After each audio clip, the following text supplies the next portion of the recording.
దివంగత మంత్రి వైఎస్ వివేకానందరెడ్డి హత్య కేసులో కీలక మలుపు చోటు చేసుకోబోతుందని, ఆ అధికారుల మీద చర్యలు తప్పవు అనేటువంటి వార్తలు వస్తూ ఉన్నాయి. ఇంతకీ ఆ కీలక మలుపేంటి?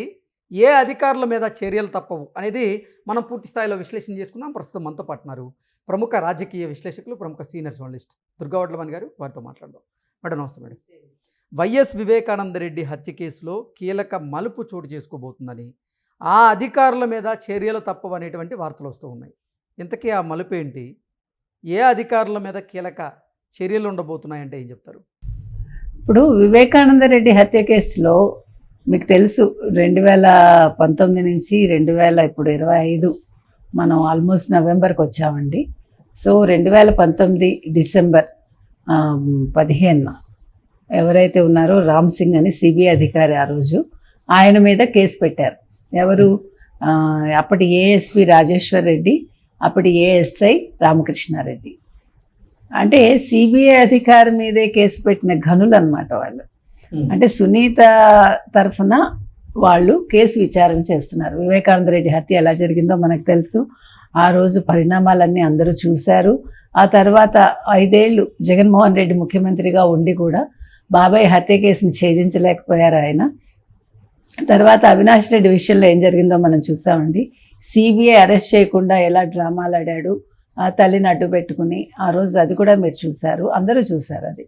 అయితే ఈ కేసులో ఇంతవరకు అంటే ఇప్పుడు కొద్దిగా అడుగులు పడుతున్నాయి.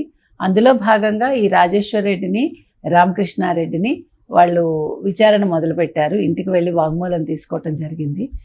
లింగాలకు చెందిన పళ్ళయ్యప్ప అనే అతను దీని మీద కేసు నమోదు చేశారు ఆయన. తర్వాత సునీత పిఏ కూడా దీని మీద ఇది కేసు పెట్టడం జరిగింది.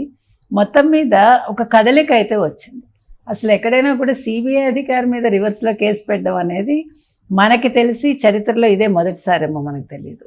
అంటే జగన్మోహన్ రెడ్డి ఏమైనా చేయగలరు. అందుకు ఉదాహరణ ఇవాళ సిబిఐ ముందు హాజరు కమ్మంటే ఆయన మెమో దాఖలు చేశారు కదా.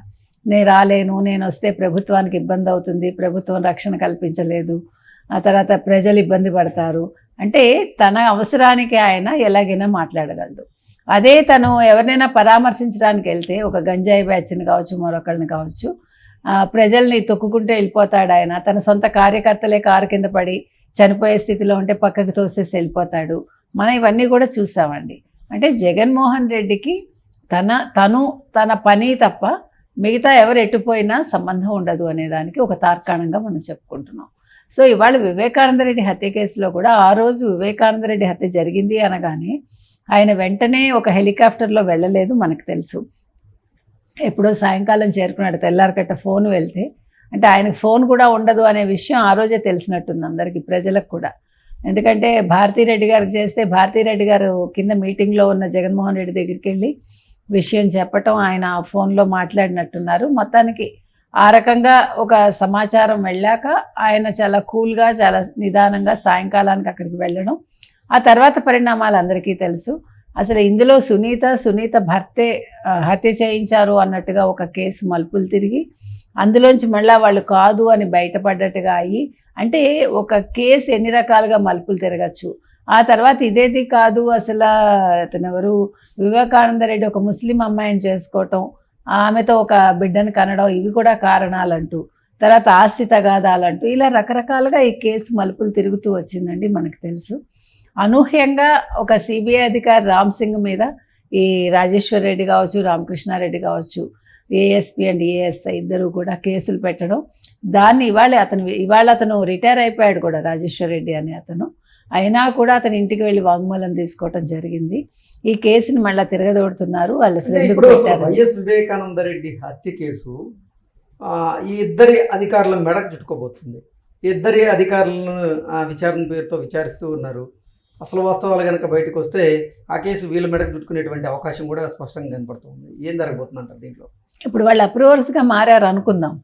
మారినప్పుడు వాళ్ళు నిజాలు చెప్పారనుకోండి, కాదు పలానా వాళ్ళు చేయమన్నారు, అవినాష్ రెడ్డి చేయమన్నారా, లేదు భారతీరెడ్డి చేయమన్నారా, జగన్మోహన్ రెడ్డి చేయమన్నారా, వాళ్ళు వివరాలు ఇచ్చి వాళ్ళ దగ్గర ఎవిడెన్స్లు ఏమైనా ఉంటే కనుక అయితే వాళ్ళు అప్పచెప్తే అప్పుడు కేసు వాళ్ళ మెడకి చుట్టుకోదు, ఏదో కొద్దిపాటి శిక్షతోటి వాళ్ళు బయటపడే అవకాశం ఉంటుంది.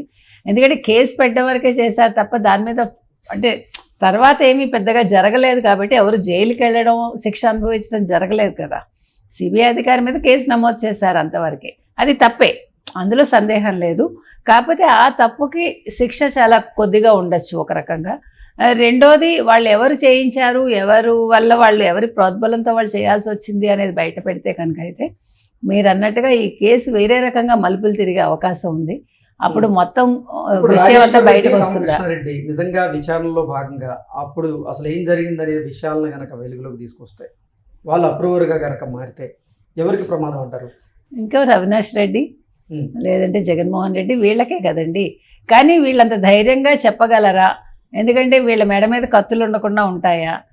అంటే ఎందుకంటే ఇవన్నీ కూడా ఊళ్ళల్లో కాబట్టి ఏం జరుగుతుందంటే వాళ్ళని బెదిరించే అవకాశం కూడా ఉంటుంది. అంటే ముందే అలర్ట్ అయిపోయి వాళ్ళని అలర్ట్ చేసి మీరు చెప్పొద్దు, మీరు చెప్తే మీ సంగతి తేలుస్తాము, లేకపోతే మీ కుటుంబాలని ఇది చేస్తామని అన్నారు అనుకోండి, అప్పుడు అది ఇబ్బంది అవుతుంది కదా. మరి వాళ్ళంత ధైర్యంగా నిర్ణయాలు తీసుకుంటారా? వాళ్ళు నిర్ణయం తీసుకుంటే వాళ్ళ కుటుంబాలకి రక్షణ ఈ ప్రభుత్వం కల్పిస్తుందా? ఇవన్నీ కూడా తెలియాలి. మొత్తం మీద ఇవాళ రామ్ సింగ్ మీద పెట్టిన కేసు విషయంలో ఒక కదలిక అయితే వచ్చిందండి. ఇది మంచి పరిణామం. తొందరగా వివేకానంద రెడ్డి హత్య కేసు సాల్వ్ అయ్యి అసలు నిందితులు ఎవరో బయటకు వస్తే సునీత ఊపిరి పీల్చుకోవడానికి, తర్వాత వివేకానంద రెడ్డి భార్య గారు ఊపిరి పీల్చుకోవడానికి ఒక అవకాశం వస్తుంది. వైఎస్ వివేకానంద రెడ్డి హత్య కేసు మీద సునీత గారు న్యాయ పోరాటం చేస్తూనే ఉన్నారు. ఈ కేసు కొన్ని రోజుల క్రితం అసలు అటకెక్కింది అని భావించినటువంటి తరుణంలో సునీత గారు కోర్టులో పిటిషన్లు వేయడం, తదుపరి దర్యాప్తు చేయించండి అంటూ వాడు కోరడం, ఆ తర్వాత కోర్టు కూడా అధికారులను అడగడం, అధికారులు మేము తదుపరి విచారణకి తదుపరి దర్యాప్తుకి సిద్ధం అంటూ వాళ్ళు చెప్పడం, ఇప్పుడు ఈ అంశం అంటే ఈ కీలక మలుపు చోటు చేసుకోవడం ఏంటి? త్వరలో ఈ కేసును ఛేదించేటువంటి అవకాశం ఉందా అంటే ఏం చెప్తారు? మీరు అన్నట్టుగా ఒక సిరీస్ ఆఫ్ ఇదిగా వెళ్తుంది ఈ కేసు. మీరు చెప్పింది కరెక్ట్. 1 by 1 జరుగుతుంది కాబట్టి సునీత కూడా నాకు ఈ ప్రభుత్వం మీద నమ్మకం ఉంది, కూటమి ప్రభుత్వం మీద అన్నారు. తర్వాత షర్మిల కూడా తనకి సునీతకి అప్పుడు సపోర్ట్ చేయడం జరిగింది. ఇటీవల కాలంలో షర్మిల ఎక్కడ మనకేమి కనిపించట్లేదు అనుకోండి, ఆవిడ ఏం మాట్లాడటం లేదు. మరి ఏం జరిగిందో మనకు తెలియదు. కానీ మొత్తానికి ఒంటరి పోరాటం చేస్తున్నారు సునీత. చేసినా కూడా ఖచ్చితంగా ఆవిడ ఈ కేసులో విజయం సాధిస్తారని ఆశిద్దాం అంతే. Okay, thank you. Thank you.